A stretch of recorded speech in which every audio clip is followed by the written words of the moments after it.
அஸ்ஸலாமு அலைக்கும் வரஹ்மத்துல்லாஹி வபரகாத்துஹு. 5 நிமிடம் மதர்சா பாகம் 56.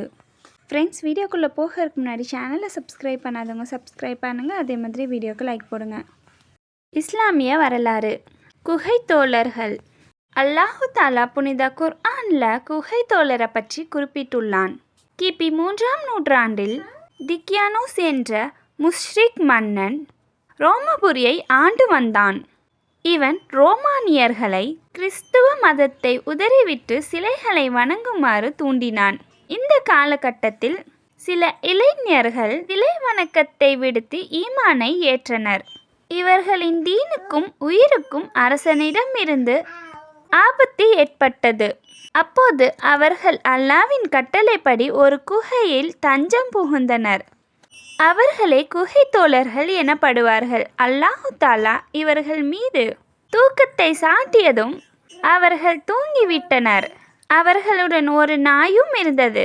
அது குகை வாயில் பாதுகாப்பாக அமர்ந்து கொண்டது. பிறகு அல்லாஹ் 390 ஆண்டுகளுக்கு பிறகு அவர்களை தமது ஆற்றலினால் விழிப்படைய செய்தான். அவர்களில் ஒருவர் தமது காலத்தில் ஒரு பழைய காசை எடுத்துக்கொண்டு உணவு வாங்குவதற்காக ஊருக்குள் வந்தார். இந்த இளைஞரை பற்றி ஊர் மக்களுக்கு தெரிய வந்தது.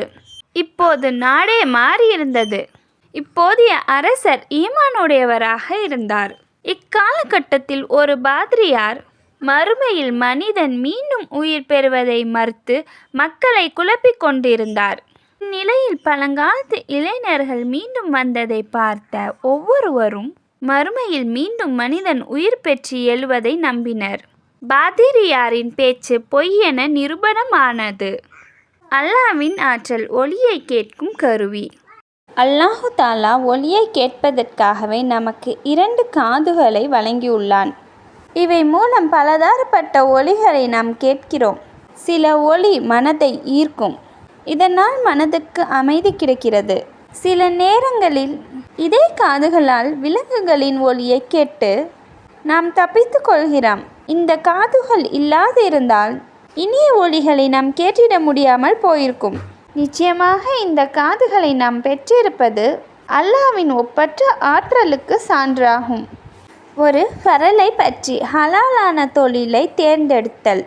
அல்லாவிற்கான கடமைகளை நிறைவேற்றிய பிறகு ஹலாலான வருமானத்தை பெறுவது பரலாகும் என நபி ஸல்லல்லாஹு அலைஹி வஸல்லம் அவர்கள் கூறியுள்ளார்கள். ஒரு சுன்னத்தை பற்றி. நலம் விசாரிக்கும் சுன்னத்தான முறை.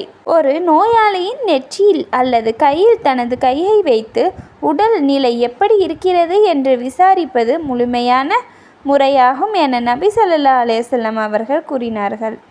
ஒரு பாவத்தை பற்றி. கோல் சொல்லுதல்.